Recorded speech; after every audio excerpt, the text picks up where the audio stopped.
불가능합니다. 이건 교수들도 못 풀어요. 세계 수학 올림피아드 심사위원장이 한국 소년의 풀이를 보고 경악했습니다. 아무도 몰랐습니다.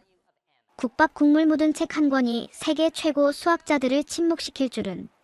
우리도 이 방식을 도입해야 합니다. 미국 교육부 장관이 직접 언급했습니다. 어떻게 가난한 시골 소년의 꿈이 세계 수학계를 뒤흔들었을까요? 불가능을 가능으로 만든 감동 이야기, 지금 바로 시작합니다. 강민우는 대한민국 경상북도 구미에서 태어난 평범한 고등학생이었습니다. 그는 자신이 천재가 아니라고 생각했습니다. 그저 수학이 좋았고 문제 푸는 것을 즐겼을 뿐입니다. 그가 세계 앞에 서게 될 줄은 꿈에도 생각하지 못했습니다. 민우의 아버지는 그가 초등학교 3학년 때 건설 현장에서 일하다 사고로 돌아가셨습니다. 어머니 김혜진 씨는 식당에서 일하시며 민우를 홀로 키우셨습니다. 새벽 5시에 일어나 밤 11시까지 일하시는 어머니의 등은 해가 갈수록 더 구버만 갔습니다.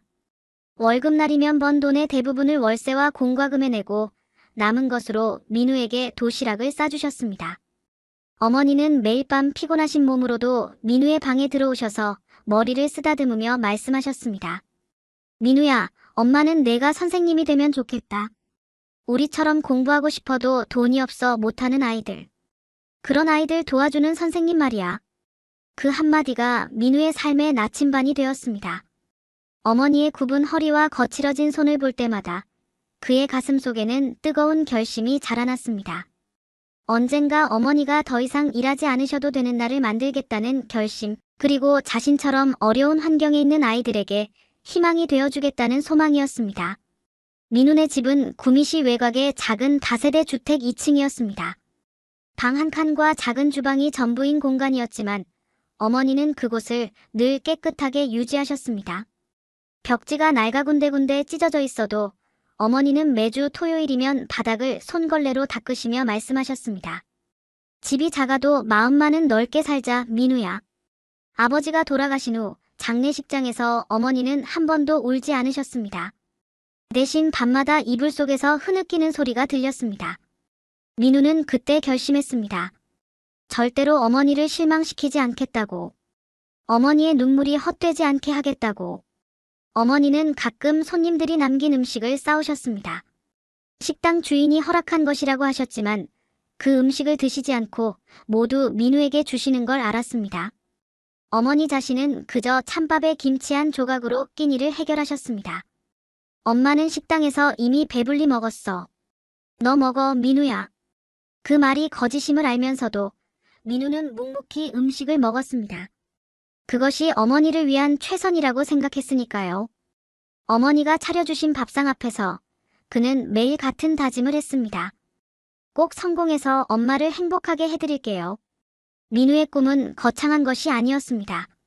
단지 어머니가 더 이상 고단한 일을 하지 않으셔도 되게 하는 것, 그리고 어머니의 바람처럼 자신과 같은 환경의 아이들에게 희망을 주는 선생님이 되는 것이었습니다.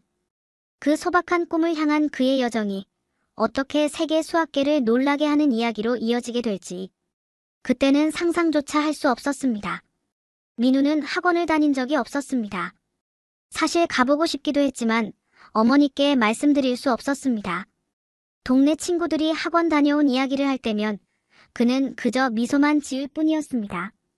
그들의 이야기를 들으며 마음속으로 그 공간을 상상하곤 했습니다.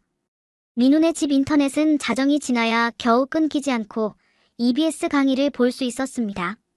그래서 밤 12시부터 새벽 2시까지가 그의 공부 시간이었습니다. 어머니는 그 시간에 이미 깊이 잠들어 계셨고 고요한 밤의 세계는 온전히 민우와 수학만의 시간이었습니다. 공부할 공간은 전기장판 켜놓은 작은 방바닥이 전부였습니다. 방 한쪽에는 어머니가 쓰시는 낡은 옷장이 있었고 다른 한쪽에는 민우가 쓰는 작은 책상이 있었지만 겨울밤엔 너무 추워서 전기장판 위에서 배를 깔고 누워 공부했습니다. 민우의 인생의 스승은 수학의 정석 한 권이었습니다.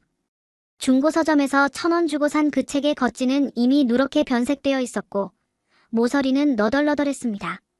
전 주인이 누군지는 모르지만 책 곳곳에 연필 자국과 지워진 흔적이 남아 있었습니다. 누군가의 열정이 담긴 그 흔적들이 오히려 민우에게 힘이 되었습니다. 이 문제는 누군가가 여기까지 풀었구나. 나도 할 수 있어. 그렇게 혼잣말을 하며 책과 대화하는 습관이 생겼습니다. 마치 그 책의 전 주인과 교감하듯 그들이 남긴 흔적을 따라가며 민우만의 풀이법을 만들어갔습니다. 공부는 외로움과의 싸움이었습니다. 밤에 혼자 문제를 풀다 지치면 라면 하나를 끓여 먹곤 했습니다. 어머니께서 사다 놓으신 라면은 민우에게 특별한 보상이자 위로였습니다. 때로는 새벽 1시에 먹는 라면 한 그릇이 세상에서 가장 맛있는 식사였습니다. 라면을 먹다 국물이 튀어 책에 얼룩이 생길 때마다 처음엔 속상했습니다. 소중한 책이 더러워진다는 생각에 안타까웠습니다. 하지만 점점 그 얼룩들을 보며 생각했습니다. 이 자국들은 내가 포기하지 않았다는 증거야. 밤늦게까지 공부하면서도 꿋꿋이 버텨낸 시간들의 기록이야. 매일 밤 같은 문제를 5번, 10번씩 반복해서 풀었습니다. 처음에는 정답을 맞히는 것이 중요하다고 생각했지만 점차 그 과정에서 패턴을 발견하는 재미에 빠져들었습니다. 왜 이런 공식이 성립하는지, 어떻게 이 원리가 다른 문제에 적용될 수 있는지 스스로 질문하고 답을 찾아갔습니다. 수학의 정석 심화편 3장 8번 문제는 일주일 내내 민우를 괴롭혔습니다.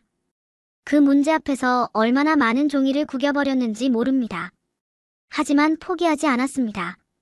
7번째 밤, 마침내 그 문제의 해법을 발견했을 때의 기쁨은 말로 표현할 수 없었습니다.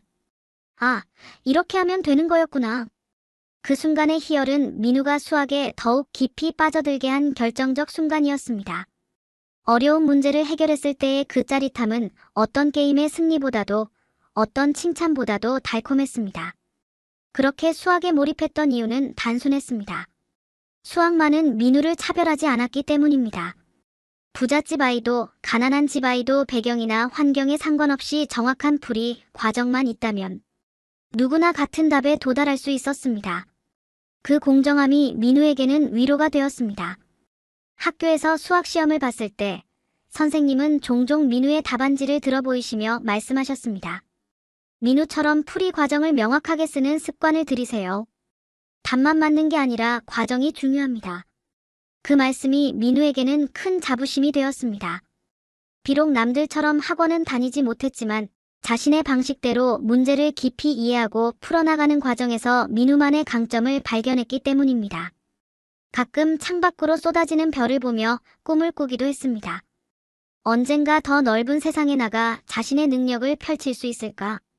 구미라는 작은 도시를 벗어나 더 큰 도전을 해볼 수 있을까? 그런 생각은 사치처럼 느껴지기도 했지만 별빛만큼은 가난한 민우에게도 부자에게도 똑같이 내리쬐었습니다. 그리고 마침내 민우의 인생을 바꿀 기회가 찾아왔습니다. 고등학교 1학년이 되던 해, 민우는 학교 게시판에서 눈길을 사로잡는 공고문을 발견했습니다. 시청에서 주최하는 청소년 글로벌 수학 프로젝트 모집 안내문이었습니다. 저소득층 청소년 중 수학 성적 우수자를 선발해 해외 연수 기회를 준다는 내용이었습니다. 처음에는 그저 지나치려 했습니다. 이런 건 분명 특목고 학생들이나 유학준비생들을 위한 거겠지라는 생각이 들었으니까요. 하지만 발걸음을 옮기다가 다시 돌아와 공고문을 자세히 읽어보았습니다. 경제적 여건에 관계없이 수학적 재능과 열정을 가진 모든 학생에게 기회를. 그 문구가 민우의 마음을 두드렸습니다. 게시판 앞에 한참을 서서 그 안내문을 읽고 또 읽었습니다. 떨리는 마음으로 스마트폰으로 사진을 찍어 집에 가져갔습니다. 저녁 식사 시간, 민우는 어머니께 조심스럽게 말씀드렸습니다. 엄마, 제가 해외 수학 프로젝트에 지원해보고 싶은데. 어머니는 젓가락을 내려놓으시고 민우의 얼굴을 바라보셨습니다. 처음엔 걱정이 가득한 표정이셨습니다. 민우야, 그런 거 너 같은 애들 주려고 만든 게 아니야. 그냥 공부나 열심히 해. 어머니의 말씀은 현실적이었습니다. 민우네 같은 형편에 어떻게 해외에 나갈 생각을 할 수 있겠냐는 뜻이었겠지요. 하지만 민우는 용기를 내어 말씀드렸습니다. 한번 도전해보고 싶어요. 안 되면 어쩔 수 없지만 도전이라도 해보고 싶어요. 어머니는 한참을 말없이 민우를 바라보시더니 이내 깊은 한숨을 내쉬셨습니다. 그리고는 문득 아버지가 생전에 하셨던 말씀을 되새기셨습니다. 내 아버지가 늘 그러셨지. 꿈은 크게 가져야 한다고. 그래, 한번 도전해봐. 안 돼도 괜찮아. 그 말씀에 용기를 얻어 지원서를 작성했습니다. 학교 성적표와 담임 선생님의 추천서, 그리고 민우가 직접 쓴 지원 동기를 첨부했습니다. 지원서를 작성하는 내내 손이 떨렸습니다. 이런 경험은 처음이었으니까요. 일주일 후 면접 통보를 받았습니다. 시청 회의실에서 진행된 면접장에는 민우보다 훨씬 준비된 것 같은 학생들이 많았습니다. 깔끔한 정장을 입은 학생들 사이에서 민우의 낡은 교복이 더욱 초라해 보였습니다. 면접실에 들어가자 테이블 건너편에 4명의 심사위원이 앉아 있었습니다. 그중 한 분이 부드러운 목소리로 물으셨습니다. 강민우 학생, 수학을 좋아하게 된 계기가 무엇인가요? 떨리는 목소리로 대답했습니다. 공정하기 때문입니다. 수학은 배경이나 환경에 상관없이 올바른 과정만 거치면 누구나 같은 답에 도달할 수 있습니다. 그 점이 저에게는 큰 위로가 되었습니다. 심사위원들의 표정이 조금 달라졌습니다. 그제서야 민우는 용기를 내어 가방에서 자신의 정석 노트와 직접 만든 문제 풀이 요약집을 꺼내 보여드렸습니다.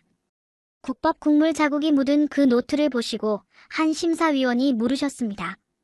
학생은 이런 응용 문제를 어떻게 접근했나요?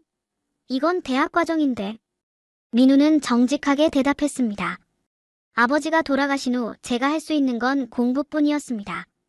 수학의 정석을 3번 반복해서 풀었고 어려운 문제는 5번씩 풀었습니다. 그러다 보니 패턴이 보이기 시작했습니다. 이 문제도 대칭성의 원리를 활용하면 더 간단하게 풀 수 있다는 걸 발견했습니다. 심사위원 중 한 분이 감동한 표정으로 말씀하셨습니다. 이건 그냥 문제를 풀 줄 아는 수준이 아니에요. 생각하는 수학을 하고 있군요. 면접이 끝나고 나왔을 때 마음 한켠에는 작은 희망이 피어나기 시작했습니다. 어쩌면 정말 가능할지도 모른다는 생각이 들었습니다. 그리고 2주 후 기적 같은 소식을 받았습니다. 민우는 대한민국 대표로 선발되어 미국 동부 최고 명문사립 고등학교에서 열리는 수학 캠프에 참가하게 되었습니다. 어머니에게 그 소식을 전했을 때 처음으로 어머니가 민우 앞에서 눈물을 보이셨습니다. 기쁨의 눈물이었습니다. 내가 정말 해냈구나, 민우야. 출국하던 날 새벽 4시 어머니와 함께 버스터미널에 섰습니다. 어머니는 손수 싸주신 김밥 봉지를 민우의 가방에 넣어주시며 말씀하셨습니다. 민우야, 너무 기죽지 말고 당당하게 가서 배우고 오너라. 엄마는 내가 자랑스럽다. 비행기를 처음 타보는 민우는 설렘보다 두려움이 더 컸습니다. 낯선 나라, 낯선 언어, 낯선 환경. 과연 자신이 그곳에서 잘 해낼 수 있을까요? 하지만 가방 속에는 그의 인생의 스승인 정석책과 빨간 펜 몇 자루, 그리고 밤새 꼼꼼히 정리한 노트가 있었습니다. 그것만으로도 든든했습니다. 미국으로 향하는 비행기 안에서 창밖의 구름을 바라보며 생각했습니다. 구미에서 시작된 민우의 여정이 이제 어디까지 이어질지, 그리고 국밥 국물 묻은 책 한 권이 그의 인생을 어떻게 바꿔놓을지 그때는 상상조차 할 수 없었습니다. 미국에 도착한 첫날, 모든 것이 낯설고 압도적이었습니다. 푸른 잔디가 깔린 넓은 캠퍼스, 100년은 좋게 되어 보이는 붉은 벽돌 건물들, 그리고 자신감 넘치는 미국 학생들의 모습까지. 마치 영화 속 한 장면에 들어온 것 같았습니다. 로렌스 아카데미. 민우가 2주 동안 머물게 될 이곳은 미국 동부의 명문 사립 고등학교였습니다. 입구에 새겨진 라틴어 교훈 아래로 자신만만한 표정의 학생들이 오가고 있었습니다.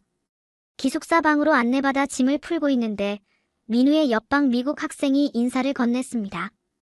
Hey, you must be the Korean kid. I'm Jackson. 서투른 영어로 대답했습니다. Yes. I'm 민우. Nice to meet you. 짐을 풀며 가져온 물건들을 정리했습니다. 구미에서 가져온 몇 벌의 옷과 필기구, 그리고 민우의 보물인 수학의 정석책.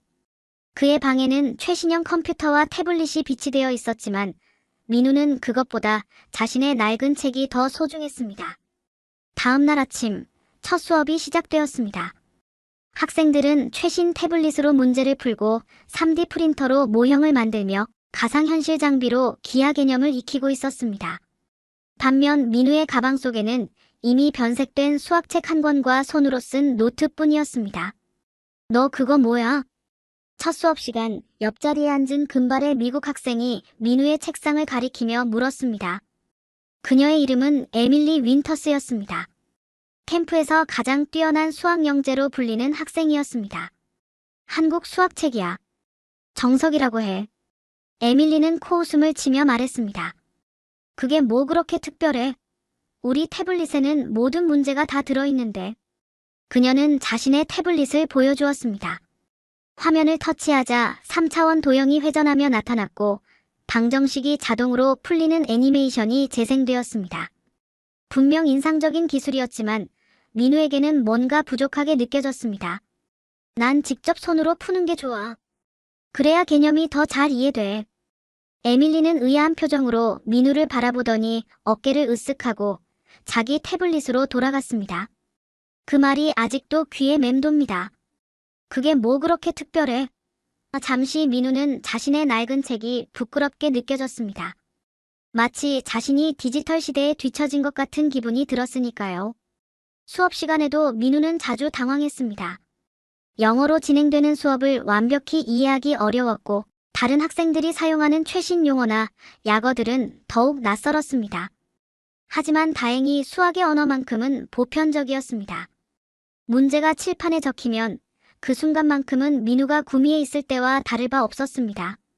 하지만 학생들과 어울리는 시간은 여전히 어색했습니다. 점심시간 학생들은 저마다의 그룹으로 모여 웃고 떠들었습니다. 민우는 혼자 구석 테이블에 앉아 어머니가 싸주신 김밥을 먹곤 했습니다. 가끔 호기심 많은 학생들이 다가와 김밥이 뭐냐고 물었지만 대부분은 민우에게 관심을 보이지 않았습니다. 특히 에밀리와 그녀의 친구들은 자주 민우를 힐끔거리며 속삭이고 웃었습니다. 그들의 속삭임 속에서 아시아 키드라는 단어가 들릴 때면 가슴 한 구석이 아팠습니다. 그날 밤 기숙사방에서 민우는 다시 정석책을 펼쳤습니다. 정석 심화편 예제 7번, 특히 어려웠던 그 문제를. 민우는 그 문제를 5번 연속으로 풀었습니다. 손에 완전히 익을 때까지, 눈을 감아도 그 풀이 과정이 머릿속에 그려질 때까지. 고향이 그리웠습니다. 어머니가 그리웠습니다. 작은 방의 전기장판이 그리웠습니다. 하지만 그리움을 뒤로하고 다시 책을 펼쳤습니다. 민우는 알고 있었습니다. 지금 이 순간이 자신의 삶을 바꿀 기회라는 것을, 그리고 이 기회를 놓치지 않기 위해서는 더 강해져야 한다는 것을. 창밖으로 보이는 낯선 밤하늘의 별들이 구미에서 보던 것과 똑같다는 사실이 조금은 위안이 되었습니다. 별은 어디서나 같은 법칙으로 빛나고 수학도 어디서나 같은 진리를 말하니까요. 내일은 더 잘할 수 있어. 반드시. 그렇게 스스로를 다독이며 또 하나의 문제에 도전했습니다. 내일이면 캠프의 핵심 수업인 고급 수학 세미나가 시작된다고 했습니다. 그곳에서 무슨 일이 벌어질지 민우의 인생에 가장 큰 도전이 기다리고 있다는 것을 그때는 알지 못했습니다. 캠프의 핵심 수업인 고급 수학 세미나가 시작되었습니다. 매사추세츠 공과대학교 출신의 수학 박사 다니엘 로덴버그 교수가 강단에 올라 환영 인사를 건넸습니다. 키가 크고 마른 그는 나이에 비해 젊어 보였고 친절한 미소를 지니고 있었습니다. 여러분, 이번 세미나에서는 단순한 계산이 아닌 진정한 수학적 사고를 다룰 겁니다. 암기가 아닌 통찰력이 필요한 수학이죠. 교실 안 분위기가 순식간에 집중력으로 가득 찼습니다. 30명 정도의 학생들이 모두 로젠버그 교수의 말 한마디도 놓치지 않으려는 듯 귀를 기울였습니다. 로젠버그 교수는 천천히 칠판으로 걸어가 분필을 들고 한 문제를 적기 시작했습니다. 긴 미분 방정식이 칠판을 채워나갔고 그 복잡한 기호들을 보며 교실이 순식간에 조용해졌습니다. 이건 대학 수준에서도 어려운 문제입니다. 하지만 여러분 중 누구라도 이 문제를 풀 수 있다면 그건 단순한 암기가 아닌 진정한 수학적 통찰력을 가졌다는 증거가 될 것입니다. 로젠버그 교수의 말에 교실 앞 모든 학생들의 표정이 굳었습니다. 천재들만 모인 이 캠프에서도 아무도 손을 들지 않았습니다. 학생들은 고개를 숙인 채 노트에 무언가 계산하기 시작했지만 곧 좌절한 표정으로 펜을 내려놓았습니다. 에밀리조차 미간을 찌푸린 채 계산을 시도하다가 한숨을 내쉬었습니다. 그녀는 태블릿을 꺼내 무언가를 검색하려 했지만 로젠버그 교수가 부드럽게 말했습니다. 이 문제는 인터넷에서 찾을 수 없어요. 순수한 사고로 접근해보세요. 아무도 도전할 생각이 없나요? 그 순간 민우의 심장이 쿵 하고 뛰었습니다. 칠판의 문제가 눈에 들어왔습니다. 놀랍게도 그 구조가 너무나 익숙했습니다. 정석 심화편에서 밤새 반복했던 그 문제와 유사한 대칭성을 활용한 복합 미분 방정식이었습니다. 머릿속에서 천천히 퍼즐 조각들이 맞춰지기 시작했습니다. 그 순간 모든 소음이 사라지는 느낌이었습니다. 마치 구미의 작은 방 전기장판 위에서 정석책을 펼치고 있는 것 같았습니다. 떨리는 마음으로 천천히 손을 들었습니다. 선생님, 제가 한번 풀어볼 수 있을까요? 순간 교실이 물을 끼얹은 듯 조용해졌습니다. 모든 시선이 민우에게 쏠렸습니다. 에밀리의 눈이 놀라움으로 커졌고 다른 학생들도 의아한 표정으로 민우를 바라봤습니다. 로젠버그 교수는 잠시 놀란 표정을 지었다가 미소를 지으며 고개를 끄덕였습니다. 물론이죠. 앞으로 나오세요. 천천히 자리에서 일어나 칠판 앞으로 걸어갔습니다. 30걸음 정도의 짧은 거리였지만 마치 영원히 걷는 것 같았습니다. 모든 학생들의 시선이 등 뒤로 느껴졌고 심장은 빠르게 뛰었습니다. 칠판 앞에 서자 온몸이 떨렸습니다. 하지만 이상하게도 분필을 손에 쥐는 순간 모든 두려움이 사라졌습니다. 그건 마치 구미의 작은 방, 전기장판 위에서 정석책을 펼치던 그 익숙한 시간으로 돌아간 것 같은 느낌이었습니다. 이 문제는요, 함수의 대칭성을 이해하면 훨씬 단순해집니다. 민우의 목소리는 떨렸지만 또렷했습니다. 손은 자신감 있게 움직였습니다. 칠판에 라플라스 변환식을 하나씩 적어내려가며 복잡한 미분 방정식을 테일러 급수로 전개했습니다. 이 부분에서 대칭성을 활용하면 식이 절반으로 간단해집니다. 이건 정석 고급편 예제 7번과 구조가 유사해요. 분필이 칠판 위를 춤추듯 움직였습니다. 숫자와 기호들이 민우의 손끝에서 흘러나왔고 복잡했던 방정식이 점점 단순한 형태로 변해갔습니다. 구미에서 수없이 연습했던 그 패턴이 눈앞에 펼쳐지는 듯 했습니다. 5분이 지났을까 칠판의 마지막 등호를. 그리고 답을 동그라미로 감싸는 순간 교실은 완전한 침묵에 빠졌습니다. 민우의 이마에서는 땀이 흘러내렸고 분필 가루가 손에 하얗게 묻어 있었습니다. 뒤를 돌아보니 로젠버그 교수의 입이 살짝 벌어져 있었습니다. 학생들도 놀란 표정으로 민우를 바라보고 있었습니다. 특히 에밀리의 얼굴에는 복잡한 감정이 교차하고 있었습니다. 완벽합니다. 로젠버그 교수가 천천히 말했습니다. 이건 단순한 정답풀이가 아닙니다. 논리적 사고와 직관, 패턴 인식이 완벽하게 조화된 진정한 수학적 통찰력입니다. 그 순간 교실에 있던 모든 학생들이 일제히 민우를 바라봤습니다. 말도 제대로 못하던 조용한 아시아 소년이 모두를 압도한 겁니다. 어디서 이런 풀이 방식을 배웠나요? 로젠버그 교수가 물었습니다. 한국에서요. 독학했습니다. 수학의 정석이라는 책으로. 그 국밥 국물 묻은 책으로요. 누군가 뒤에서 작게 속삭였습니다. 네. 당당하게 대답했습니다. 그 책으로 밤마다 혼자 공부했습니다. 로젠버그 교수는 깊은 생각에 잠긴 듯 했습니다. 그리고 잠시 후 다시 말했습니다. 여러분, 이것이 바로 우리가 이번 세미나에서 추구하는 것입니다. 단순히 공식을 암기하는 것이 아니라 문제의 본질을 꿰뚫어보는 통찰력이죠. 그날 수업이 끝난 후 놀라운 소식이 캠프 전체에 퍼졌습니다. 매사추세츠 공과대학교 수학과 교수 제이슨 콜필드가 직접 캠프를 방문한다는 것이었습니다. 그의 뜻밖의 방문은 캠프 전체를 흥분시켰습니다. 저녁 식사 시간 조용히 혼자 앉아 있는데 로젠버그 교수가 다가왔습니다. 민우, 콜필드 교수님이 특별히 자네를 만나고 싶어 하셔. 내일 자네의 풀이 방식을 좀 더 자세히 설명해 줄 수 있겠나? 그 말에 놀라 고개를 들었습니다.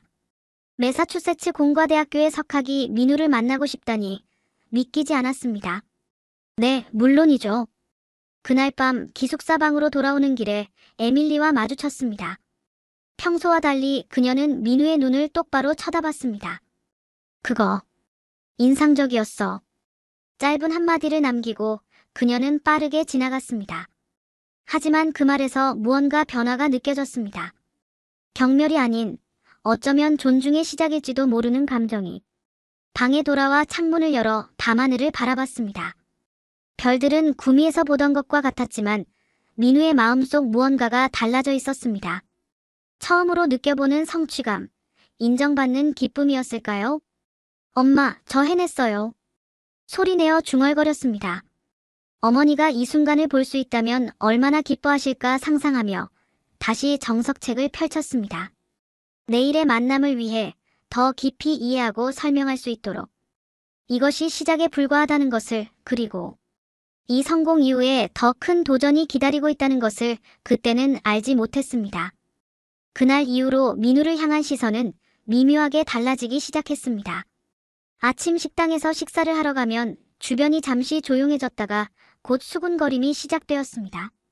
복도를 걸어갈 때면 다른 학생들이 흘끔거리며 민우를 바라보곤 했습니다. 처음에는 존경의 눈빛이라고 생각했습니다. 하지만 곧 그것이 단순한 호기심이나 때로는 견제의 시선임을 깨달았습니다. 점심시간, 이전에는 그저 무시당하던 민우가 이제는 불편한 존재가 되어 있었습니다. 저기 봐, 정석 소년이야. 어떻게 그런 낡은 책으로 로젠버그 교수님의 문제를 풀 수 있었을까? 혹시 미리 문제를 알고 있었던 건 아닐까? 이런 말들이 들려오기 시작했습니다. 특히 에밀리와 그녀의 친구들 사이에서 불편한 기류가 느껴졌습니다. 에밀리는 캠프 최고의 수학 영재였습니다. 민우가 등장하기 전까지는 누구도 넘볼 수 없는 수학 여왕이었습니다. 민우가 풀이한 날 이후 세미나에서 그녀는 더욱 적극적으로 문제에 도전했습니다. 마치 자신의 위치를 되찾으려는 듯한 필사적인 모습이었습니다. 그녀의 답안도 물론 훌륭했습니다. 미국식 교육의 논리적 체계가 잘 드러나는 풀이였습니다. 일주일째 되는 날, 콜필드 교수는 캠프 전체 학생들과 방문. 교수진 앞에서 민우에게 특별 세미나를 열어달라고 요청했습니다. 민우의 풀이 방식과 사고 과정을 다른 학생들과 공유하는 자리였습니다. 민우는 떨리는 마음으로 큰 강당에 섰습니다. 100명이 넘는 사람들 앞에서 말한다는 것은 상상도 해보지 못한 일이었습니다. 하지만 숨을 깊게 들이마시고 천천히 말하기 시작했습니다. 저는 사교육을 받은 적이 없습니다. 이건 제가 어머니가 늦게까지 일하시는 동안 전기장판 위에서 정석책을 보며 EBS 강의를 반복해서 들으며 혼자 익힌 방식입니다. 칠판에 자신의 풀이 과정을 보여주며 설명했습니다. 대칭성을 활용한 접근법, 패턴을 찾아내는 방식, 그리고 직관과 논리를 결합하는 한국식 문제 해결 방법을 차근차근 설명했습니다. 시연이 끝난 후 콜필드 교수는 무대 위로 올라와 민우의 어깨에 손을 얹으며 말했습니다. 강민우 군, 당신은 천재가 아닙니다. 당신은 대한민국 교육의 산물입니다. 그리고 그것이 더 놀라운 사실입니다. 그 말에 가슴이 뭉클해졌습니다. 천재가 아니라 노력의 결과라는 말, 그것은 민우에게 더 큰 의미로 다가왔습니다. 왜냐하면 그것이 진실이었으니까요. 민우는 그저 포기하지 않고 매일 밤 같은 문제를 반복해서 풀었을 뿐이었습니다. 하지만 그날 이후로 민우를 향한 시선은 더욱 복잡해졌습니다. 점심시간 카페테리아에서는 민우의 자리를 피해가는 친구들이 생겼습니다. 쉬는 시간마다 들려오는 수군거림은 더 이상 호기심이 아닌 불편함으로 가득했습니다. 특히 에밀리의 태도가 가장 눈에 띄게 변했습니다.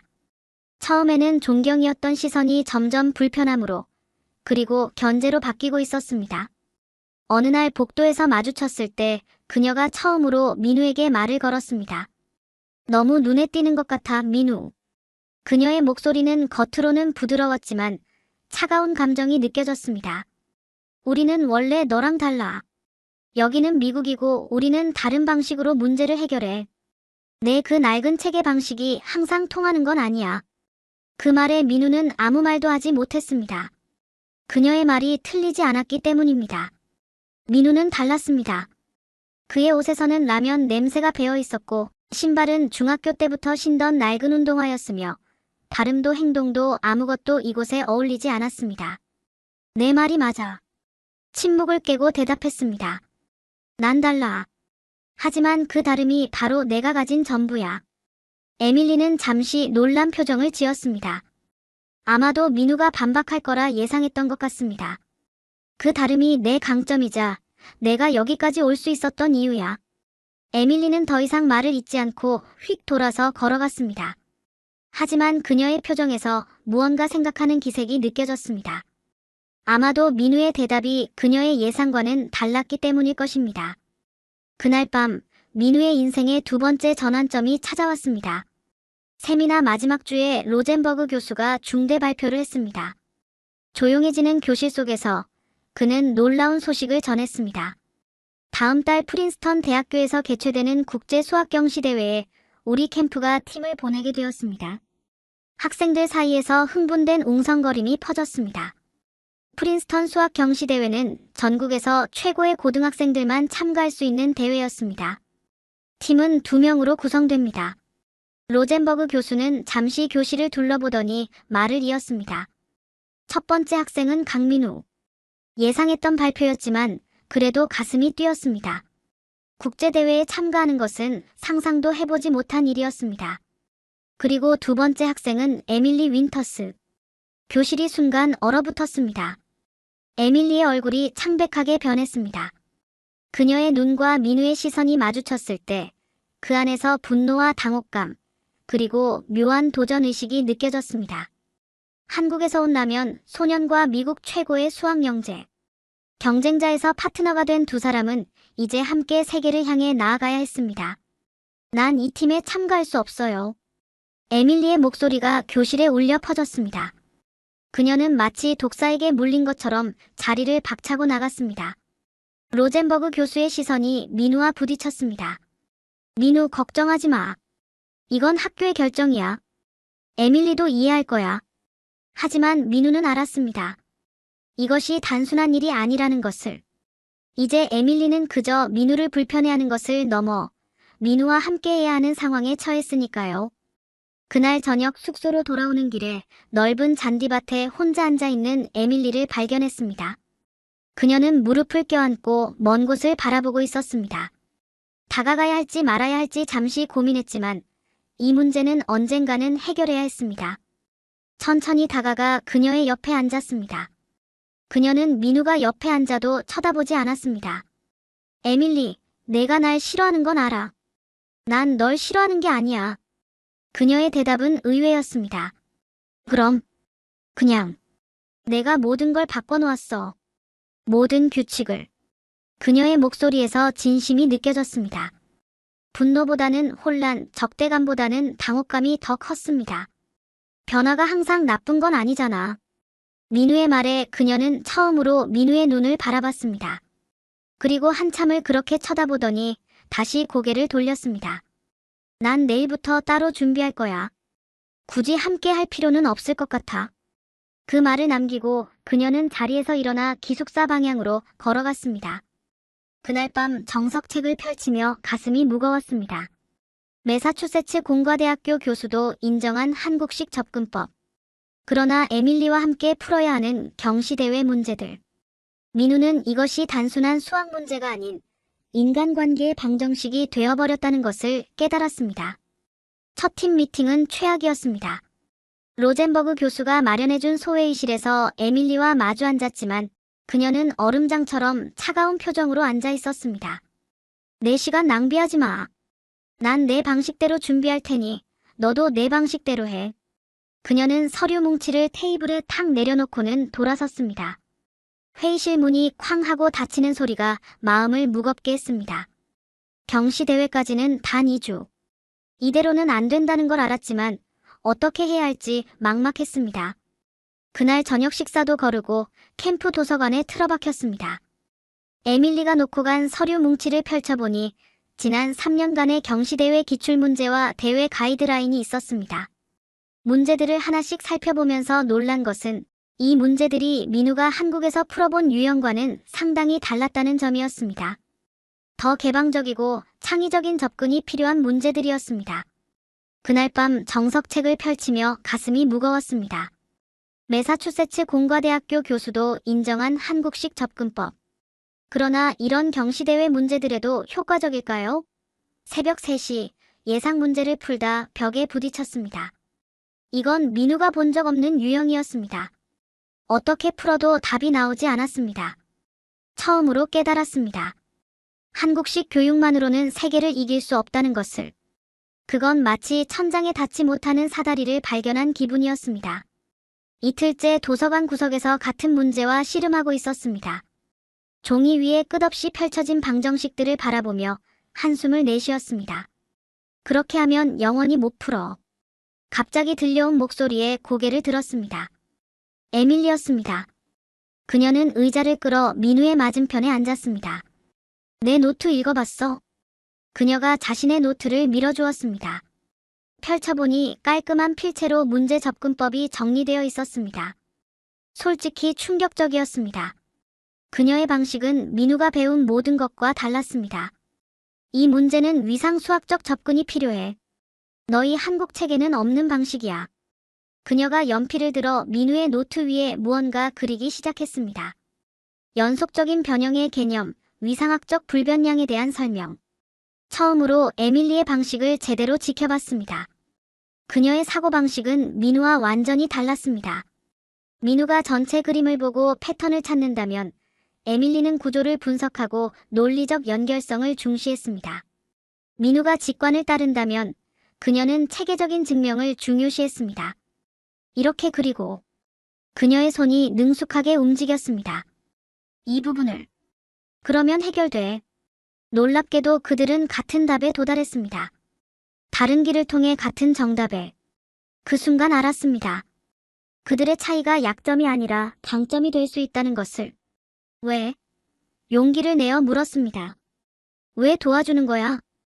에밀리는 잠시 창밖을 바라보더니 다시 민우의 눈을 바라봤습니다. 내 노트 읽어봤어. 솔직히 충격적이었어. 그녀의 목소리에서 적대감이 사라져 있었습니다. 우리가 이 대회에 나가는 거라면 적어도 제대로 준비해야 하잖아. 그리고 나도 배울 게 있을 것 같아. 마지막 말은 거의 속삭이듯 작게 내뱉었지만 그 말이 민우에게는 큰 울림으로 다가왔습니다. 내일도 같이 풀까? 에밀리의 제안에 가슴이 뛰었습니다. 평생 혼자 공부해온 민우에게 이것은 처음 경험하는 협력이었습니다. 그래, 좋아. 다음 날부터 그들은 매일 밤 도서관에서 만났습니다. 처음에는 어색했지만 문제를 풀며 점점 벽이 허물어졌습니다. 에밀리는 민우가 몰랐던 미국식 수학의 세계를 보여주었고 민우는 그녀에게 한국식 패턴 인식법을 설명했습니다. 이건 마치 두 개의 언어로 같은 이야기를 하는 것 같아. 에밀리가 말했습니다. 너는 하늘에서 내려다보고 난 땅에서 올려다보는 느낌이랄까. 그녀의 비유가 정확했습니다.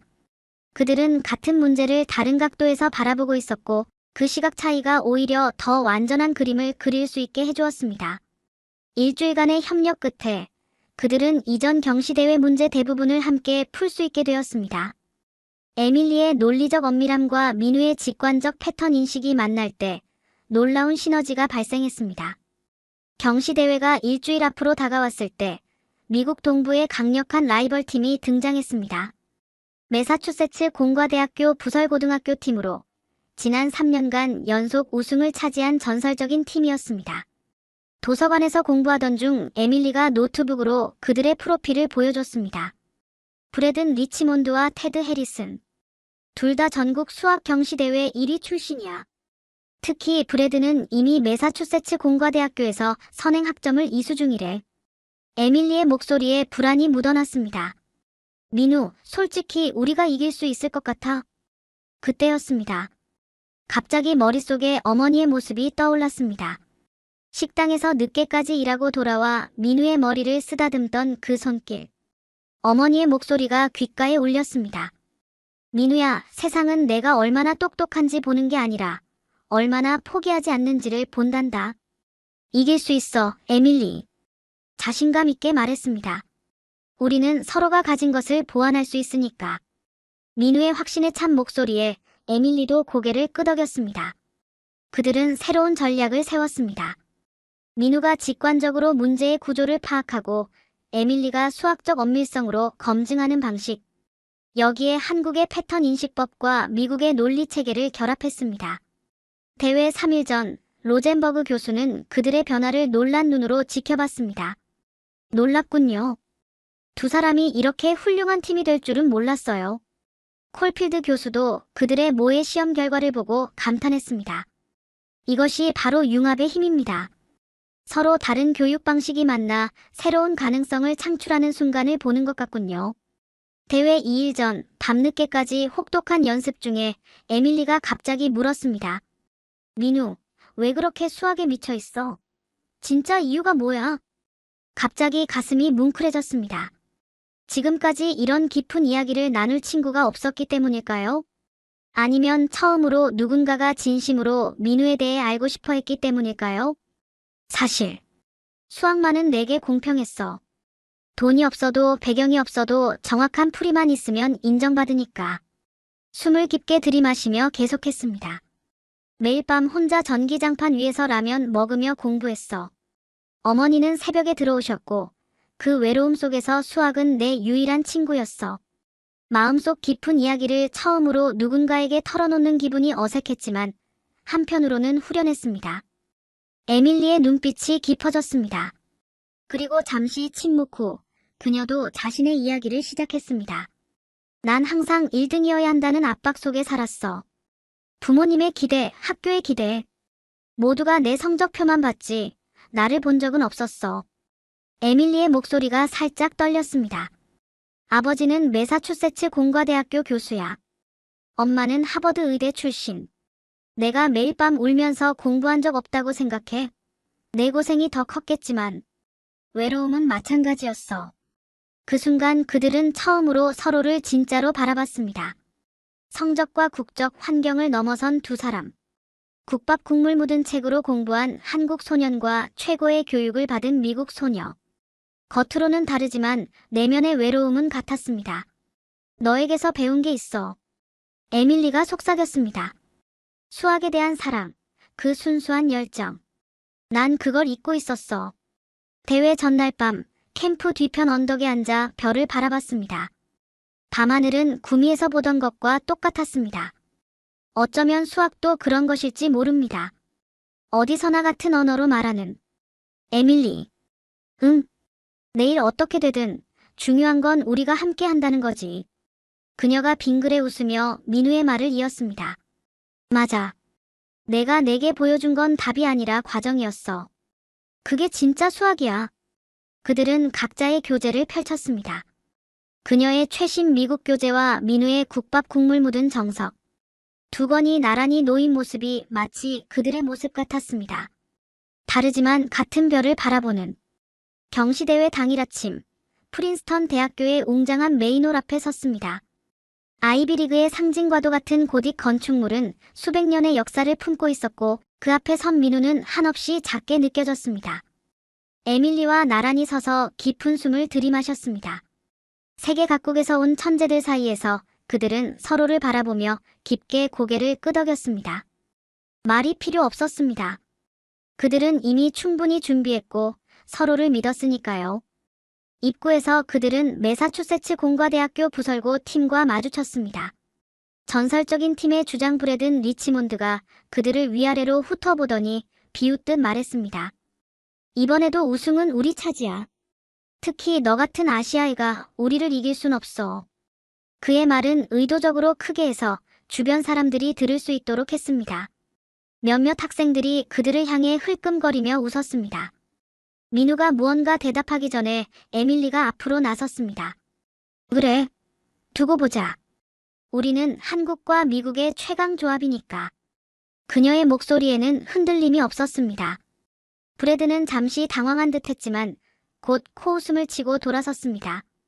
경쟁자들 사이로 들어서며 에밀리가 민우의 손을 꼭 잡았습니다. 떨려? 응, 너는? 죽을 것 같아. 그들은 서로 바라보고 웃었습니다. 이제 그들은 단순한 파트너를 넘어 친구가 되어 있었습니다. 홀 안으로 들어서는 순간 세상의 모든 소음이 사라졌습니다. 오직 문제와 그들만 남은 세계. 민우는 정석책의 모든 페이지를, 어머니의 손길을, 라면 냄새를 떠올렸습니다. 모든 고난과 외로움이 이 순간을 위한 준비였습니다. 에밀리 시작하자. 먼저 문제의 대칭성부터 찾아보자. 이제 그들의 진짜 도전이 시작되었습니다. 프린스턴 메이홀의 천장에서 쏟아지는 햇살이 그들을 비추고 있었습니다. 국제 수학 경시대회 결승전. 전 세계에서 모인 수학 천재들이 일제히 문제지를 펼쳤습니다. 모두의 표정이 굳어졌습니다. 이번 대회의 문제는 역대급 난이도였습니다. 로제타 문제. 공식 이름은 아니지만 그들끼리 붙인 이름입니다. 여러 문화권의 수학적 접근이 필요한 복합 문제였으니까요. 에밀리와 민우는 서로를 바라봤습니다. 더 이상 말이 필요 없었습니다. 그들은 각자의 방식으로 문제에 접근하기 시작했습니다. 첫 번째 라운드는 개인전이었습니다. 민우는 정석에서 배운 패턴 인식법을 활용했고, 에밀리는 미국식 논리 체계로 풀어나갔습니다. 각자 자신의 강점을 살려 높은 점수를 받았습니다. 그러나 진짜 승부는 두 번째 라운드, 팀 문제에서 펼쳐졌습니다. 그들 앞에 놓인 문제는 단 하나. 하지만 그 복잡성은 누구도 예상치 못한 수준이었습니다. 30페이지에 달하는 문제와 관련 자료들. 고도의 위상수학과 비선형 방정식, 불규칙 패턴 분석이 복합적으로 얽힌 문제였습니다. 이건 정말 어렵네. 에밀리의 목소리에 긴장감이 묻어났습니다. 민우는 문제를 바라보며 깊게 생각에 잠겼습니다. 모든 것이 흐릿해지고 구미의 작은 방, 전기장판 위에서 라면을 먹으며 밤새 문제를 풀던 그 순간들이 떠올랐습니다. 에밀리, 여기 봐. 이 문제의 핵심은 대칭성이야. 종이 위에 빠르게 그림을 그리며 설명했습니다. 패턴이 보이기 시작했습니다. 복잡해 보이는 구조 속에서 반복되는 규칙성, 그것이 민우의 눈에 들어왔습니다. 맞아. 그리고 여기서 위상학적 특성을 활용하면 에밀리가 민우의 생각을 이어받아 발전시켰습니다. 그녀는 민우가 찾아낸 패턴을 수학적 이론으로 검증하고 형식화했습니다. 그들의 손이 빠르게 움직였습니다. 노트 위에는 방정식과 도형, 그래프가 꽉 채워져 갔습니다. 민우가 패턴을 잡아내면 에밀리가 논리적으로 검증했고, 에밀리가 이론적 틀을 제시하면 민우가 직관적으로 해결책을 찾았습니다. 여기서 풀이의 변환을 사용하면 패턴이 선형화돼. 그럼 잠재적 대칭성이 드러나겠네. 그리고 이 부분에서 라플라스 연산자를. 그들의 대화는 점점 외부인이 알아듣기 어려운 말이 되어갔습니다. 마치 그들만의 언어로 소통하는 것 같았습니다. 한국식 수학과 미국식 수학이 만나 새로운 언어를 창조한 것이죠. 다른 팀들이 절반도 풀지 못했을 때 그들은 마지막 답안을 제출했습니다. 제출 직전 에밀리와 눈을 마주쳤습니다. 확신해? 응, 너는? 그들은 동시에 고개를 끄덕였습니다. 이 답이 맞다는 확신이 있었습니다. 그들이 함께 찾아낸 해답이었으니까요.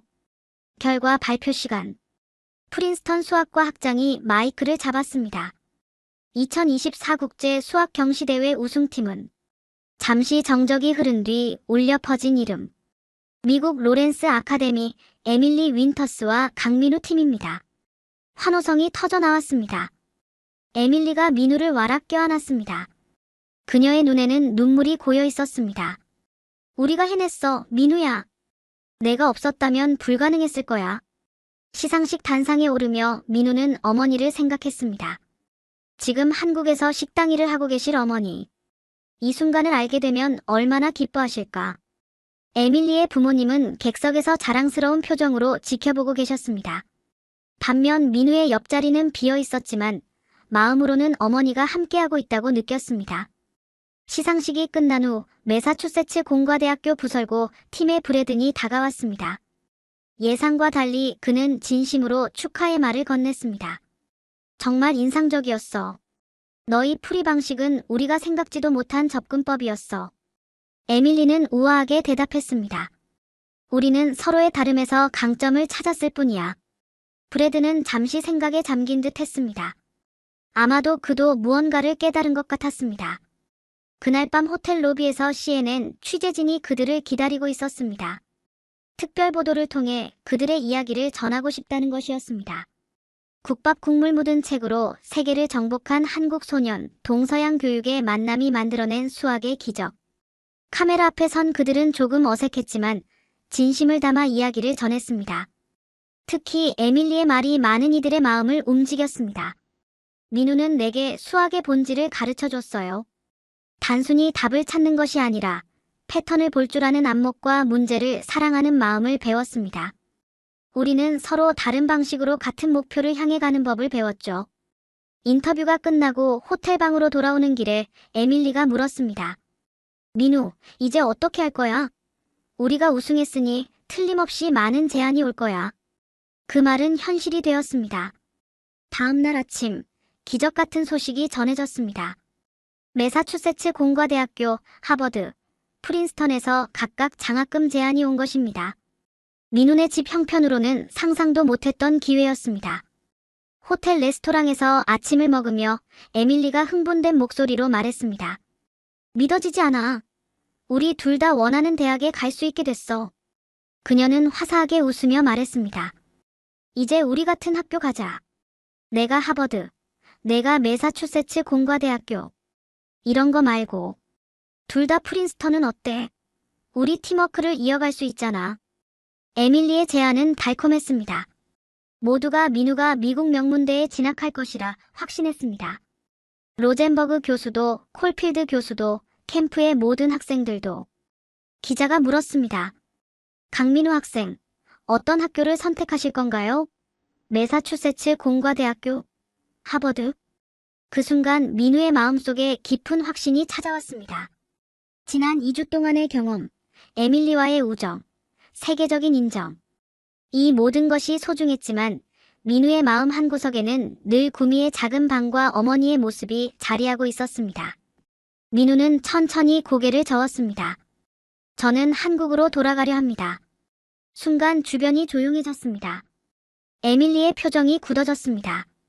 로젠버그 교수와 콜필드 교수도 놀란 눈으로 민우를 바라봤습니다. 믿을 수 없다는 듯 취재진의 카메라맨이 서로를 쳐다보았습니다. 방금 뭐라고 했니?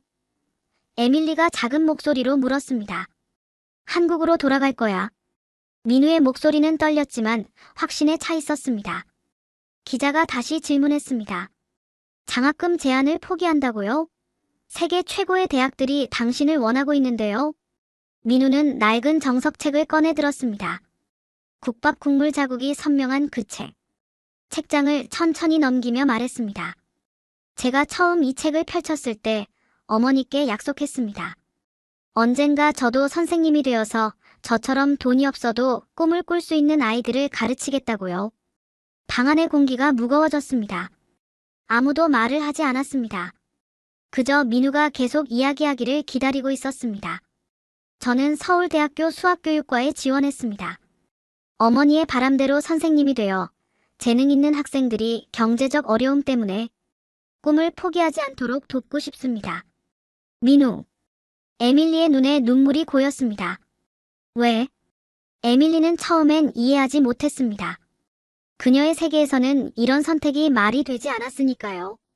아이비리그 입학은 최고의 영예이자 누구나 바라는 꿈이었습니다. 내가 받은 이 기회를 포기한다고. 왜? 그들은 호텔 정원으로 자리를 옮겼습니다. 아침 햇살이 벤치에 앉은 그들을 따스하게 비추고 있었습니다. 에밀리, 나는 이 기회에 정말 감사해. 내가 내 파트너가 되어준 것도, 우리가 함께 우승한 것도 내 인생에서 가장 소중한 경험이야. 천천히 말을 이어갔습니다. 하지만 내가 여기까지 올 수 있었던 이유는 어머니의 희생과 고향에서의 경험 때문이야. 그 은혜를 갚고 싶어. 나와 같은 환경에 있는 아이들에게 희망이 되고 싶어. 에밀리는 한동안 말없이 민우를 바라봤습니다. 그녀의 눈에는 복잡한 감정이 교차했습니다. 실망, 존경, 그리고 무언가를 깨달은 듯한 표정. 내가 한국에서 시작한 여정을 한국에서 완성하고 싶은 거군. 그녀가 조용히 말했습니다. 그게 내 진짜 수학이었던 거야. 에밀리의 말은 민우의 마음을 정확히 꿰뚫었습니다. 수학은 단순한 학문이 아닌 민우의 삶의 여정이었습니다. 그리고 그 여정은 구미에서 시작해 다시 한국으로 돌아가야 완성될 것이었습니다. 그들의 대화를 듣고 있던 로젠버그 교수가 다가왔습니다. 민우, 자네의 결정을 존중하네. 하지만 정말 확실한가? 매사추세츠 공과대학교에서 받을 수 있는 교육과 네트워크는? 네, 교수님. 감사합니다. 하지만 제가 가야 할 곳은 한국입니다. 로젠버그 교수는 깊은 숨을 내쉬었습니다. 때로는 가장 어려운 선택이 가장 옳은 선택일 때가 있지. 자네가 그 선택을 후회하지 않길 바라네. 그날 오후 콜필드 교수가 민우를 자신의 호텔 스위트룸으로 초대했습니다. 그는 창가에 서서 캠퍼스를 바라보고 있었습니다. 강민우 군, 자네의 결정을 들었네. 네, 교수님. 많은 이들이 안타까워하고 있어. 당신 같은 인재가 매사추세츠 공과대학교나 하버드에서 연구할 수 있을 텐데 말이야. 콜필드 교수는 천천히 고개를 돌려 민우를 바라봤습니다. 하지만 나는 자네의 선택을 존경한다네. 예상치 못한 말에 놀라 고개를 들었습니다. 교수님, 내가 자네 나이였을 때 나도 비슷한 선택의 기로에 섰었지. 하지만 난 더 쉬운 길을 택했어. 학문적 성취와 명성을 선택했지. 그건 틀린 선택은 아니었지만 가끔은 내가 다른 길을 선택했다면 어땠을지 생각해보게 되네. 콜필드 교수의 눈에는 오래된 회한이 담겨 있었습니다. 교수님, 제가 배운 것을 나누고 싶습니다. 그리고 저처럼 기회가 필요한 아이들이 또 어디에 있을지 모르니까요. 콜필드 교수는 깊이 고개를 끄덕였습니다. 우리는 자네에게서 많은 것을 배웠네. 그리고 혹시 모르지, 언젠가 우리가 자네에게 배우러 한국을 찾아갈지도. 그들은 서로를 향해 공손히 고개를 숙였습니다. 그 순간 민우는 자신의 선택이 옳다는 확신이 들었습니다. 단순히 개인적인 성공이 아닌 더 큰 목적을 위한 선택이었으니까요. 귀국을 준비하는 마지막 날, 에밀리가 공항까지 배웅해 주었습니다. 그들은 출국장 앞에서 마주 섰습니다.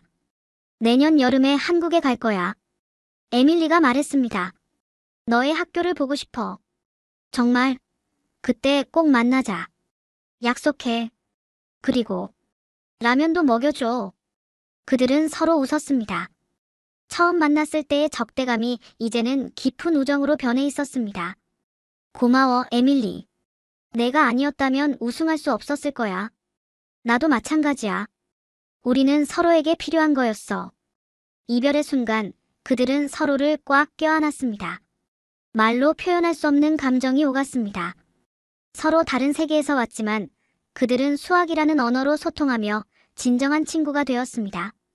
비행기 안에서 창밖을 바라보며 생각했습니다. 미국에서의 2주 동안 민우는 수학 이상의 것을 배웠습니다. 다름을 인정하고 존중하는 법, 협력의 가치, 그리고 무엇보다 자신의 뿌리를 잊지 않는 중요성을 깨달았습니다. 인천공항에 도착했을 때 어머니가 해진 옷차림으로 기다리고 계셨습니다. 여전히 굽은 허리, 거칠어진 손. 하지만 그 눈빛만은 별처럼 빛나고 있었습니다. 민우야, 정말 자랑스럽다. 어머니가 민우를 꼭 안아주셨습니다. 엄마가 늘 믿었단다. 내가 해낼 거라고. 그 순간 모든 것이 완벽하게 느껴졌습니다.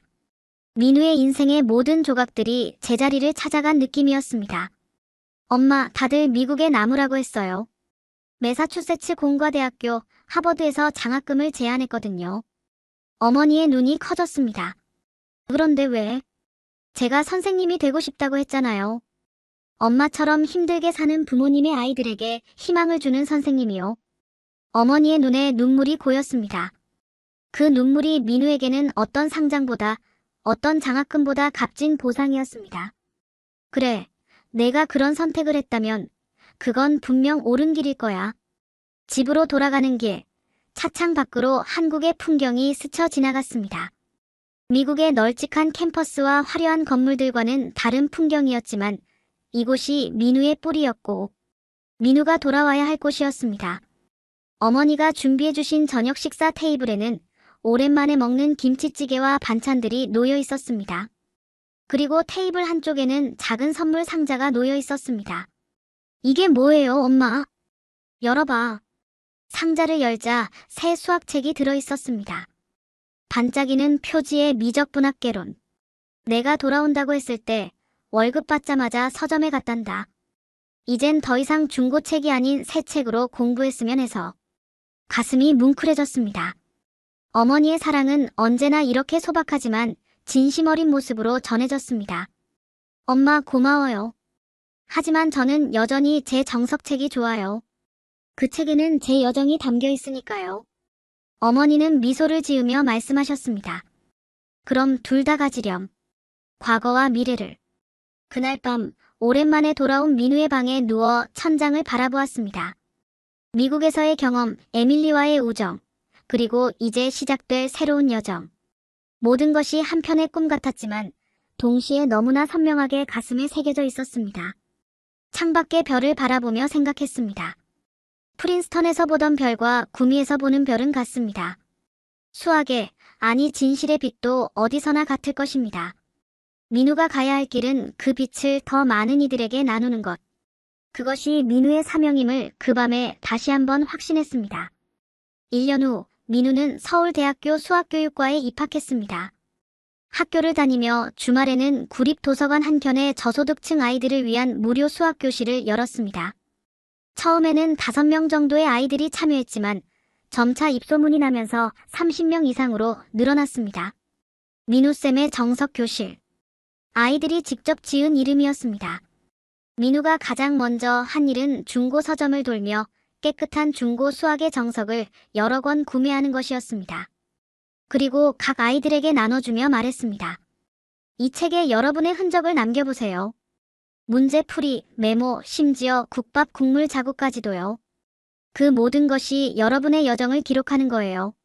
아이들은 처음에는 의아해했지만 점차 민우의 말의 의미를 이해하기 시작했습니다. 민우는 단순히 문제풀이 방법을 가르치는 것이 아니라 문제를 바라보는 시각과 패턴을 발견하는 즐거움을 알려주려 노력했습니다. 학기 중에는 대학 공부와 교실 운영으로 바빴지만 마음은 늘 편안했습니다. 민우가 있어야 할 곳에 있다는 확신이 있었으니까요. 특히 아이들의 눈이 반짝이며 아, 이렇게 하면 되는 거였어요. 라고 외칠 때면 그 어떤 상과 영예보다 큰 보람을 느꼈습니다. 여름방학이 되자 에밀리가 약속대로 한국을 찾아왔습니다. 그녀는 매사추세츠 공과대학교에 입학했지만 방학을 이용해 한 달 동안 한국에 머물기로 했습니다. 인천공항에서 그녀를 맞이했을 때 에밀리는 이미 한국어 인사를 연습해왔습니다. 안녕하세요, 민우 씨. 만나서 반갑습니다. 서툰 발음이었지만 그 노력이 감동적이었습니다. 내 한국어 실력이 놀랍네. 아직 멀었어. 하지만 열심히 배우고 있어. 에밀리를 민우의 집에 초대해 어머니께 소개했습니다. 어머니는 에밀리를 보자마자 따뜻하게 안아주셨습니다. 우리 민우가 많이 도와줬다면서요? 고마워요. 에밀리는 정성껏 준비해온 선물을 어머니께 드렸습니다. 미국에서 가져온 차 세트와 작은 주방용품들이었습니다. 아니에요, 혜진 씨. 오히려 제가 민우에게서 많이 배웠어요. 어머니는 에밀리를 위해 특별히 불고기와 잡채를 준비하셨습니다. 그들 셋은 작은 거실 테이블에 둘러앉아 한국 음식을 나누며 이야기꽃을 피웠습니다. 에밀리는 민우의 무료 수학교실에 큰 관심을 보였습니다. 다음 날부터 그녀는 민우와 함께 교실을 찾아 아이들을 가르쳤습니다. 미국식 교육 방식과 한국식 방법을 접목시킨 수업은 아이들에게 새로운 경험이 되었습니다. 민우, 너희 학생들 정말 열정적이다. 특히 저 여학생. 주희는 엄청난 재능이 있어. 맞아. 주희는 편모 가정에서 자랐는데 수학에 특별한 재능이 있어. 하지만 형편이 어려워서 학원은 꿈도 못 꾸고 있어. 에밀리는 주희와 특별히 가까워졌습니다. 그들은 함께 고급 위상 수학 문제를 풀기도 했고 에밀리는 주희에게 영어로 된 수학 자료들을 번역해 설명해 주기도 했습니다. 민우, 내가 돌아가면 주희에게 정기적으로 온라인 수업을 해주고 싶어. 괜찮을까? 물론이지. 주희에게 큰 도움이 될 거야. 한 달의 시간은 눈 깜짝할 사이에 지나갔습니다. 에밀리가 떠나기 전날 밤, 그들은 한강변을 걸으며 이야기를 나눴습니다. 정말 대단해, 민우. 내가 여기서 하는 일은 생각보다 훨씬 더 의미 있어 보여. 내가 한 선택이 옳았다고 생각해? 에밀리는 잠시 생각에 잠겼다가 대답했습니다. 처음에는 이해할 수 없었어. 하지만 이제는 알 것 같아. 넌 단순히 수학을 가르치는 게 아니라 희망을 전하고 있어. 그녀의 말에 가슴이 따뜻해졌습니다. 내년에도 올 거야? 민우가 물었습니다. 당연하지. 그리고 다음에는 우리 학생들을 몇 명 데려올게. 문화 교류 프로그램을 만들어 보자고. 그들의 협력은 그렇게 계속되었습니다. 에밀리는 매년 여름방학이면 한국을 찾아와 민우의 수학교실에서 함께 아이들을 가르쳤습니다. 그들은 서로의 다름을 통해 더 큰 가치를 발견했습니다. 3년째 되던 해, 놀라운 일이 벌어졌습니다. CNN에서 특별 다큐멘터리를 제작했습니다. 대한민국 교육이 세계를 바꾸다라는 제목의 이 다큐멘터리는 세계적인 관심을 받았습니다. 그 안에는 낡은 운동화를 신고 서울 변두리의 작은 교실에서 아이들을 가르치는 민우의 모습이 담겨 있었습니다. 그리고 주희를 비롯한 여러 학생들이 국제 수학, 경시대회에 참가하여 좋은 성적을 거두는 장면도 함께 소개되었습니다. 다큐멘터리가 방영된 후 콜필드 교수의 예언대로 세계 각국에서 한국의 수학 교육을 배우러 오는 교사들이 늘어났습니다. 민우의 작은 교실은 어느새 정석 아카데미라는 이름의 교육센터로 발전했고 여러 나라의 교사들이 연수를 받으러 오는 장소가 되었습니다. 미국의 몇몇 학교는 수학의 정석 번역본을 교재로 채택하기 시작했습니다. 에밀리는 이 번역 프로젝트의 자문위원으로 참여했고 미국식 교육에 맞게 내용을 보완하는 작업을 도왔습니다. 대학 4학년이 되던 해 교육부에서 특별 장학 프로그램을 제안받았습니다. 저소득층 학생들을 위한 수학교육 모델을 전국적으로 확대하는 프로젝트였습니다. 4학년 겨울, 졸업을 앞두고 특별한 손님이 찾아왔습니다. 콜필드 교수였습니다. 그는 한국의 수학교육에 대한 연구차 방문했다고 했지만 실제로는 민우를 만나기 위해 온 것이었습니다. 민우, 자네의 선택이 옳았음이 증명됐네. 자네는 단 한 명의 뛰어난 수학자가 되는 대신 수백 명의 수학자를 키워내고 있어. 콜필드 교수는 민우의 교실을 둘러보며 감탄했습니다. 이게 바로 교육의 진정한 힘이야. 지식이 퍼져나가는 방식은 물결과 같아서 처음에는 작게 시작하지만 점점 더 넓게 퍼져나가지. 교수님의 말씀에 깊이 고개를 숙였습니다. 교수님, 제가 만약 매사추세츠 공과대학교에 갔다면 아마 좋은 연구를 하고 있었을 거예요. 하지만 이 아이들을 만나지 못했을 거고 이런 변화를 만들어내지 못했을 거예요. 그래서 내가 자네의 선택을 존경한다고 했던 거야. 콜필드 교수는 떠나기 전 특별한 제안을 했습니다. 매사추세츠 공과대학교와 서울대학교 간의 공동 연구 프로그램을 시작하자는 것이었습니다. 동양과 서양의 수학교육 방법론을 비교 연구하고 최선의 접근법을 개발하는 프로젝트였습니다. 민우, 자네가 중심이 되어 이 프로젝트를 이끌어주게. 에밀리도 참여할 거야. 그렇게 민우는 졸업 후에도 학문의 길을 계속 걸었습니다. 대학원에 진학하여 수학교육학을 전공하면서 동시에 정석 아카데미를 운영했습니다. 어머니는 더 이상 식당에서 일하지 않으셨습니다. 대신 정석 아카데미의 행정을 도와주시며 학생들에게 따뜻한 간식을 준비해 주셨습니다. 어머니의 얼굴에는 이제 항상 미소가 머물렀고 그 미소가 민우에게는 세상 어떤 성공보다 값진 보상이었습니다. 국밥 국물 묻은 책 한 권으로 시작된 민우의 여정은 이제 더 많은 아이들의 꿈이 되어 퍼져나가고 있었습니다. 에밀리는 매사추세츠 공과대학교에서 박사과정을 밟으면서도 매년 여름방학이면 한국을 찾아와 함께 아이들을 가르쳤습니다. 그들은 서로의 다름을 통해 더 큰 가치를 발견했습니다. 한국과 미국, 동양과 서양, 가난과 부유함의 경계를 넘어 진정한 교육의 가치를 실현해 나갔습니다. 어느 날 밤, 아카데미에 불을 끄고 나오면서 문득 하늘을 올려다봤습니다. 구미에서, 프린스턴에서, 서울에서 본 별들은 모두 같았습니다. 수학의 언어처럼 진리의 빛은 어디서나 같은 법이니까요. 민우의 여정은 여전히 계속되고 있습니다. 지금은 작게 시작했지만 이 물결이 얼마나 멀리 퍼져나갈지 아무도 모릅니다. 다만 한 가지 확신할 수 있는 것은 국밥 국물 묻은 책 한 권이 세상을 바꿀 수 있다는 사실입니다. 지금 이 이야기를 듣고 계신 여러분, 우리가 살아온 세대는 부족함 속에서도 기회를 만들어냈습니다. 머리보다 마음으로, 말보다 행동으로 살아온 사람들이었습니다. 그리고 바로 그런 우리의 정신이 이 작은 책 한 권을 통해 세계로 퍼져나가고 있습니다.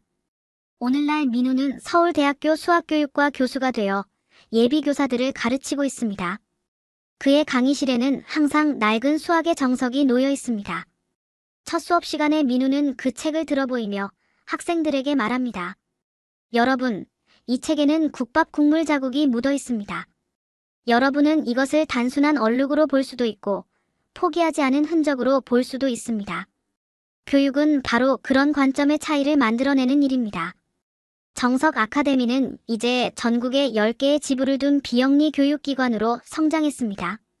매년 1000명이 넘는 저소득층 학생들이 무료로 수학 교육을 받고 있으며 그중 상당수가 국내외 유수의 대학에 진학하고 있습니다. 주인은 그 첫 번째 성공 사례였습니다. 에밀리의 도움으로 그녀는 프린스턴 대학교에 전액 장학생으로 입학했고 지금은 수학과 컴퓨터 과학을 전공하고 있습니다. 주인은 매년 여름방학이면 한국으로 돌아와 후배들을 가르치며 자신이 받은 도움을 다시 나누고 있습니다. 가장 보람찬 순간은 제자들이 찾아와 이런 말을 할 때입니다. 선생님, 저도 선생님처럼 교사가 되어 제가 받은 도움을 다른 아이들에게 전해주고 싶어요. 그럴 때마다 가슴이 뭉클해집니다. 마치 민우가 시작한 작은 물결이 더 큰 파도가 되어 돌아오는 것 같은 느낌이니까요. 에밀리와 민우는 지금 동서양 수학교육 융합 프로젝트를 함께 이끌고 있습니다. 매년 여름 정석 아카데미에서는 국제교육 컨퍼런스가 열리고 세계 각국의 교육자들이 모여 경험과 지식을 나눕니다.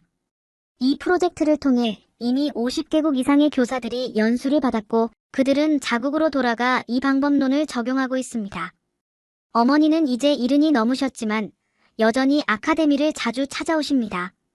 학생들은 어머니를 할머니라고 부르며 따릅니다. 어머니가 준비해 주시는 따뜻한 간식은 언제나 학생들에게 큰 인기입니다. 가끔 어머니가 학생들을 바라보며 눈시울을 붉히실 때면 민우도 모르게 가슴이 뭉클해집니다. 엄마, 울지 마세요. 아니, 그냥 감사해서. 내가 이런 선택을 했다는 게 얼마나 감사한지 몰라. 오늘 아침에도 민우는 책상 위에 놓인 낡은 정석책을 펼쳐보았습니다. 20년 전 국밥 국물이 묻은 그 페이지들은 이제 더 많은 이야기를 담고 있습니다. 그 책은 단순한 교재가 아닌 민우의 인생의 지도가 되었으니까요. 공부는 결코 돈이나 환경의 문제가 아닙니다. 간절함과 포기하지 않는 의지의 문제입니다. 어쩌면 그 간절함이 우리 세대의 가장 큰 유산이 아닐까요? 민우는 그 유산을 다음 세대에게 전하기 위해 오늘도 강의실 문을 엽니다. 에밀리는 지난 이메일에서 이렇게 썼습니다. 민우, 우리가 경시대회에서 증명한 것은 단순한 수학 정리가 아니었어. 서로 다른 세계가 만나 더 큰 이야기를 만들어낼 수 있다는 것을 증명한 거야. 그녀의 말이 민우의 마음에 깊이 와닿았습니다. 우리는 모두 각자의 이야기를 가지고 있습니다. 국밥 국물 묻은 책으로 공부한 이야기일 수도, 부모님의 기대에 짓눌린 이야기일 수도 있습니다. 하지만 그 이야기들이 만날 때 새로운 가능성이 열립니다. 요즘 민우는 정석의 기적이라는 책을 쓰고 있습니다. 자신의 경험과 교육 철학을 담은 이 책이 또 다른 누군가에게 영감을 줄 수 있기를 바랍니다. 책의 서문에는 이렇게 썼습니다. 이 책은 국밥 국물 묻은 한 권의 책이 어떻게 한 사람의 인생을 그리고 많은 이들의 삶을 바꾸었는지에 대한 기록입니다. 당신의 삶에도 그런 정석이 있기를 바랍니다. 민우는 오늘도 다짐합니다. 국밥 국물이 묻은 그 페이지들처럼 인생의 흔적이 묻어나는 진실된 지식을 다음 세대에게 전해주겠다고. 이 이야기가 여러분의 마음속에 희망의 불씨가 되기를, 그리고 그 불씨가 아이들에게도 따뜻하게 전해지도록 말입니다. 여러분의 인생에도 분명 정석과 같은 것이 있을 겁니다. 여러분을 지탱해준 무언가, 포기하지 않게 해준 누군가. 오늘 그것을 떠올려보는 건 어떨까요? 그리고 그 경험을 또 다른 누군가에게 나누어 준다면 세상은 조금씩 더 따뜻해질 것입니다. 교육의 가치는 단순한 지식 전달이 아닙니다. 그것은 희망의 전달이고 가능성의 공유입니다. 어렵고 힘든 환경 속에서도 포기하지 않는 마음, 그것이 바로 진정한 교육의 시작입니다. 민우의 이야기는 특별하지 않습니다. 우리 주변에는 더 많은 국밥 국물의 흔적을 가진 이들이 있습니다. 단지 그들의 이야기가 아직 들려지지 않았을 뿐입니다. 여러분의 이야기도 언젠가 누군가에게 희망이 될 수 있습니다. 그것을 기억해 주세요. 오늘 이 시간 함께 해주셔서 감사합니다. 여러분의 응원이 또 다른 민우에게 힘이 되어줄 것입니다. 어떤 환경에서도 꿈을 포기하지 않는 모든 이들에게 박수를 보냅니다. 그리고 그 꿈을 믿어주는 모든 어머니들에게도 감사의 마음을 전합니다. 국밥 국물 묻은 책 한 권이 세상을 바꿀 수 있습니다.